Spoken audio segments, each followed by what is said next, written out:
दोस्तों, मेरा नाम ज़रीना है और मैं लाहौर शहर की रहने वाली हूँ। वैसे तो मैं अभी 21 साल की ही हुई हूँ, लेकिन मेरी अमानत अभी से कूदने और मचलने लगी थी। इसीलिए मैंने इसे अपने भाई को ही दे दी। उस समय मैंने पहली बार किसी को अपनी अमानत दी थी, इसीलिए मुझे बहुत दर्द हुआ था। वैसे तो इरफान भैया मेरे सगे भाई नहीं हैं, लेकिन वह मेरे चाचा के लड़के हैं, इसीलिए रिश्ते में वह मेरे भाई ही लगते हैं। मेरी हाइट 5.5 फीट है तथा भैया की हाइट 5 फीट तक है, क्योंकि वह मुझसे उम्र में भी 2 साल छोटे हैं।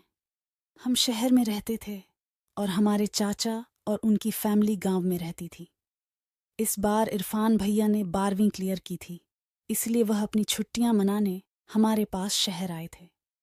जब इरफान भैया हमारे घर आए तो मेरे अम्मी अब्बू भी बहुत खुश हुए। क्योंकि मेरा कोई भाई नहीं है, इसीलिए अब्बू इरफान भैया को ही अपना बेटा समझते थे। इरफान भैया शुरू से ही देखने में बहुत सुंदर थे और उनकी बॉडी भी बहुत अच्छी थी। भैया जब हमारे घर आए थे तो उस दिन मैंने जीन्स टॉप पहन रखा था, जिसकी फिटिंग बहुत ही टाइट थी, इसलिए भैया तो मुझे देखते ही रह गए। उस दिन हम सभी ने बहुत बातें की तथा अम्मी ने घर में बिरयानी भी बनाई थी। सभी लोग इरफान भैया को लेकर बहुत खुश थे।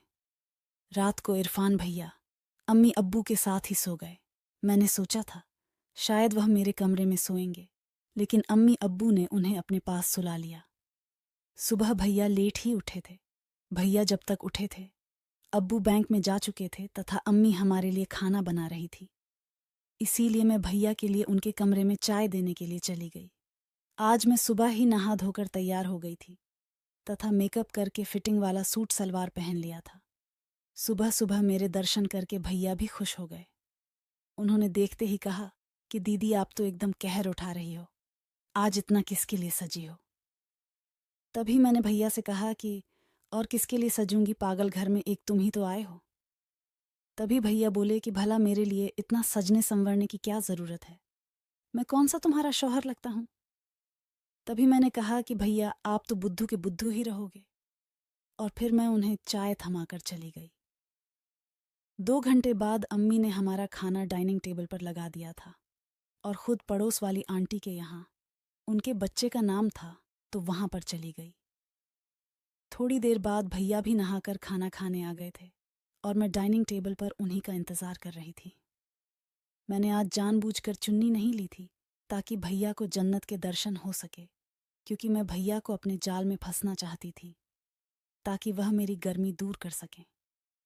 भैया ने सबसे पहले जन्नत ही देखी और उसके बाद मुझे देखा तो मैंने भैया को आंख मार दी। तो भैया कहने लगे कि अरे दीदी, ऐसे मत मारो, लग जाएगी। और इसके बाद हम दोनों हंसने लगे।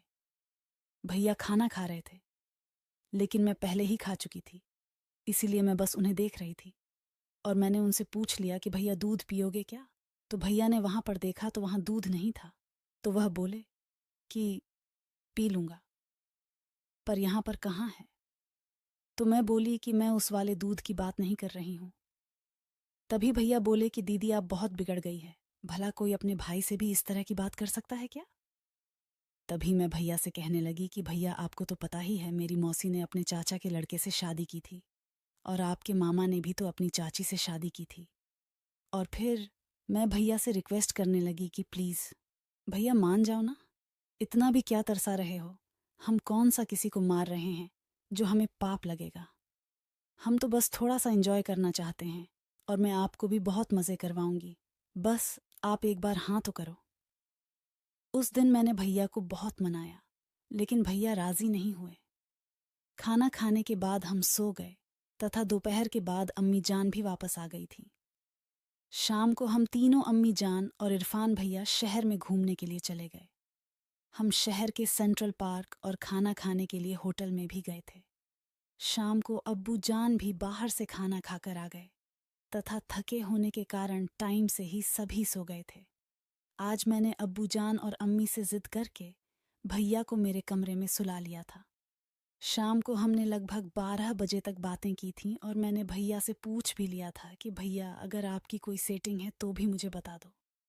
तो भैया बोले कि नहीं दीदी, ऐसी बात नहीं है, आप समझने की कोशिश नहीं कर रही है। दरअसल मैं भी आपको उतना ही पसंद करता हूँ जितना आप मुझे करती हैं। लेकिन दीदी, मुझे ताया जी अपने बेटे के समान समझते हैं। अगर मैंने आपके साथ दोस्ती कर ली तो ताया जी को अच्छा नहीं लगेगा। तभी मैं बोली कि अरे भैया, हम अब्बू जान को थोड़ी बताएंगे। हम तो बस थोड़ा सा एंजॉय करना चाहते हैं। तभी भैया बोले कि नहीं दीदी, यह तो फिर उनके साथ धोखा होगा। तो फिर मैंने भैया को तिरछी नजरों से देखते हुए बोला कि चलो कोई बात नहीं, अगर आपको मज़े नहीं लूटने तो फिर रहने देते हैं। तभी भैया बोले कि नहीं दीदी, आप तो बुरा मान गई, मेरा भी दूध पीने का मन करता है। तो मैंने कहा कि फिर पी लिया करो ना, इतना डरते क्यों हो। उस रात से भैया मेरे साथ काफ़ी फ्रैंक हो गए थे। उस रात हम दोनों ने मिलकर आपस में बहुत सारी ऐसी वैसी बातें की। हम हंस खेल कर बस सोने ही वाले थे कि तभी मुझे अम्मी जान के कमरे से थोड़ी थोड़ी आवाज़ सुनाई दी। तभी मैंने भैया से कहा कि चलो भैया, देख कर आते हैं, कहीं वह फिर से झगड़ा तो नहीं करने लगे। तभी भैया ने पूछा कि कैसा झगड़ा। तो मैंने कहा कि कभी कभार अब्बू जान पीकर आ जाते हैं तो अम्मी उन्हें फिर बहुत डांटती है। तभी भैया बोले कि नहीं दीदी, आपका वहम है, कोई भी आवाज़ नहीं आ रही। लेकिन तभी अम्मी जान की चीख सुनाई दी। तो फिर भैया बोले कि हाँ, आ तो रही है, चलो देख कर आते हैं, कहीं उन्हें हमारी मदद की ज़रूरत ना हो। अम्मी जान की चीख सुनकर मैं तो वहीं समझ गई थी कि क्या चल रहा है, लेकिन मैं भी मज़े लेना चाहती थी, इसीलिए भैया को जानबूझकर ले गई। हम दोनों जब अम्मी जान के कमरे में पहुंचे तो आगे दरवाज़ा बंद था, तो हम खिड़की में से झांक कर देखने लगे।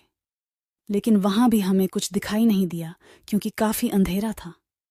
लेकिन अम्मी जान की आवाज़ ज़रूर सुनाई दे रही थी और वह बस यही कह रही थी कि धीरे धीरे करिए ना। और तभी अम्मी जान फिर से चीख पड़ी। उन दोनों की आवाज़ें सुनकर हम समझ चुके थे कि क्या चल रहा है। तभी अब्बू जान ने एकदम से लाइट ऑन कर दी और फिर अंदर का दृश्य देखकर तो हमारी सांसें ही रुक गई। भैया तो तभी वहां से जाने लगे, लेकिन मैंने ही उन्हें हाथ पकड़कर रोक लिया। अम्मी जान अब्बू को कह रही थी कि अभी तो 10 ही मिनट हुए हैं और आप अभी से थक गए। इसके बाद हम दोनों मुस्कुराते हुए अपने कमरे में चले गए। अंदर जाते ही इरफान भैया बोले कि आप तो बड़ी ही चालू चीज़ हो दीदी। तभी मैंने कहा कि इसमें चालू वाली कौन सी बात है, ये सब हुआ तभी तो हम हुए। बस फ़र्क सिर्फ इतना ही है कि मैं इन सभी को एंजॉय करती हूँ और यह कोई गलत काम तो नहीं है।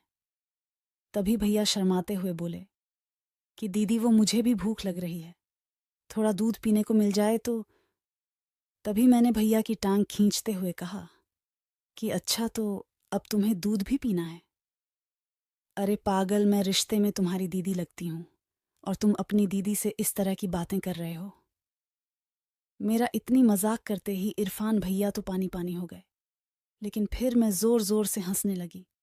इरफान भैया बोले कि बस भी करो दीदी, आप तो हमेशा मुझे डराती रहती हो। तभी मैं बोली कि अच्छा ये लो, पी लो, दूध या कोई शुभ मुहूर्त निकलवाना पड़ेगा। लेकिन भैया शर्मा गए थे तो वह नहीं पी रहे थे। फिर मुझे लगा कि अब मुझे ही कुछ करना पड़ेगा, तो मैं ही अपने हाथों से भैया को दूध पिलाने लगी। तब मुझे पता चला कि भैया भी कितने भूखे हैं। वह आधे घंटे तक दूध पीते रहे और जब भैया दूध पी रहे थे तो मेरी खुशी का तो कोई ठिकाना ही नहीं था। सच बताऊं तो मेरी तो मोटर का पानी ही निकल गया था। आधे घंटे बाद भैया बोले कि बस दीदी, अब मुझसे और नहीं पिया जाएगा। वास्तव में आज दूध पीकर मज़ा आ गया। मैंने तो पहली बार दूध पिया है, बहुत मीठा था। तभी मैं बोली कि इसीलिए तो मैं कह रही थी भैया, अगर आप अपनी दीदी का फ़ायदा उठाना चाहते हो तो उठा लिया करो, वरना ऐसी दीदी हर किसी को नहीं मिलती। तभी मैं भैया से बोली कि अच्छा, अब मुझे घोड़े की सवारी कराओगे या फिर नहीं। तो भैया बोले कि नहीं दीदी, सवारी तो मैं आपको करवा दूं, लेकिन मुझे डर लग रहा है, कहीं 9 महीने बाद आपकी सूनी गोद ना भर जाए। भैया से ऐसी बात सुनकर मैं तो एकदम ही उदास हो गई। मैं बोली कि भैया, आप तो बहुत डरपोक हो, कुछ नहीं होगा, जो होगा बाद में देख लेंगे, आज मेरा घोड़े की सवारी करने का बहुत मन कर रहा है। मेरे लाख मनाने पर भी भैया नहीं माने। उन्होंने कहा कि नहीं दीदी, कहीं कुछ गलत हो गया तो फिर हमसे नहीं संभलेगा। तो काफ़ी देर सोचने के बाद मैंने भैया से कहा चलो ऐसा करते हैं, मैं अम्मी के कमरे से जाकर गुब्बारा ले आती हूँ। उसके बाद तो करवा दोगे ना? मेरे मुंह से ऐसा सुनकर भैया और भी डर गए। वह बोले कि पागल हो क्या, इतनी रात को, और वह भी ताया जी के कमरे से। आपको तो बिल्कुल भी डर नहीं लगता? मैं जाने ही वाली थी कि तभी भैया ने मेरा हाथ पकड़कर रोक लिया। बोले कि नहीं दीदी, हम कल बाजार से ले आएंगे। अगर ताया जी जाग गए तो उससे भी बड़ी प्रॉब्लम खड़ी हो जाएगी। आप आज और रुक जाओ। तभी मैं रुआने अंदाज में बोली कि नहीं भैया, आप बात को समझ नहीं रहे हैं। मैं अब बिल्कुल भी बर्दाश्त नहीं कर सकती। अब तो बस के बाहर हो रहा है। तभी भैया ने मुझे काफी समझाया और उसके बाद रात भी बहुत हो चुकी थी, तो हमें कब नींद आ गई पता ही नहीं चला। सुबह हमेशा की तरह भैया तो लेट ही उठे थे, लेकिन मैं जल्दी ही खड़ी हो गई थी और अम्मी जान को काम में हाथ बंटा रही थी। अब्बू जान भी 9 बजे तक बैंक में जा चुके थे। मैं हमेशा की तरह सुबह सुबह ही नहा ली थी और भैया के कमरे में चाय देने के लिए चली गई थी। आगे भैया फोन चला रहे थे तथा चाय का ही इंतजार कर रहे थे। मुझे देखकर वह धीमे धीमे मुस्कुराने लगे, क्योंकि उन्हें रात वाली बातें याद आ गई थीं। मैं भी उन्हें देखकर मुस्कुराने लगी। तभी मैंने भैया से पूछा कि अच्छा तो क्या पियोगे, चाय पियोगे या फिर दूध पियोगे? तभी भैया हंसते हुए बोले कि नहीं दीदी, मेहरबानी करो, सुबह सुबह तो मैं चाय ही पीऊंगा। अभी तक रात वाला दूध भी पूरी तरह से हजम नहीं हुआ। तभी मैं मुस्कुराते हुए बोली कि तुम्हारा पाचन तंत्र तो बहुत ही कमजोर निकला भैया। और मैं उन्हें चाय देकर अम्मी जान की मदद करने रसोई में वापस चली गई। भैया चाय पीकर नहा धो लिए और टीवी देखने लगे। अम्मी जान भी खाना बनाकर आराम करने लगी। इसके बाद मुझे तो वही बात सता रही थी कि अब बाजार जाना है, इसीलिए मैंने अम्मी जान से इजाज़त ले ली। पहले तो मैं भैया को अपने साथ ले जा रही थी, लेकिन अम्मी जान ने उन्हें रोक लिया, क्योंकि अम्मी जान भैया से पंखे साफ करवाना चाहती थी, क्योंकि उनका हाथ पंखों तक नहीं पहुंचता है। इसलिए मुझे अकेले ही बाजार जाना पड़ा। बाजार जाते ही मैंने सबसे पहले फल सब्जियां खरीदी और अम्मी जान ने दर्जी को अपना सूट सिलवाने को दिया था, तो वह ले लिया। और इसके बाद मैं सीधे ही मेडिकल स्टोर चली गई। मेडिकल में जाने से पहले मैंने दुपट्टे से अपने मुंह को ढक लिया था, ताकि कोई प्रॉब्लम ना हो। और इसके बाद मैंने जाते ही उनसे चॉकलेट वाला गुब्बारा मांग लिया, क्योंकि मुझे चॉकलेट की खुशबू बहुत पसंद थी। मेडिकल वाले भैया ने पहले तो मेरी तरफ देखा, लेकिन उसके बाद बिना कुछ बोले मुझे बलून दे दिया। इसके बाद मैंने सोचा कि भैया के लिए गोलियां भी ले लेती हूँ, क्योंकि उन्हें देखकर मुझे लग रहा था शायद उन्हें इसकी ज़रूरत पड़ेगी। तो मैंने उनसे गोलियां भी मांग ली, लेकिन पता नहीं क्यों उन्होंने मुझे गोली देने से इनकार कर दिया। फिर मैंने उनसे ज़्यादा बात नहीं की और गुब्बारा लेकर बाहर आ गई। फिर मैंने सोचा शायद इनके पास नहीं होगी, तो मैं दूसरे मेडिकल स्टोर पर चली गई, लेकिन उन्होंने भी मुझे टैबलेट नहीं दी। अब मुझे क्लियर हो गया था कि मुझे ऐसे तो टैबलेट नहीं मिलने वाली। फिर मैंने असलम को फ़ोन किया। असलम 12th क्लास में मेरे साथ पढ़ता था और वह मुंह पर लाइन मारा करता था, लेकिन उस वक्त पता नहीं मुझे इन चीज़ों में इतनी दिलचस्पी नहीं थी, तो मैंने उसे सिर्फ दोस्त तक की सीमित रखा। असलम के बड़े भाई का यहाँ पर मेडिकल स्टोर है, लेकिन असलम अब खुद कराची चला गया है।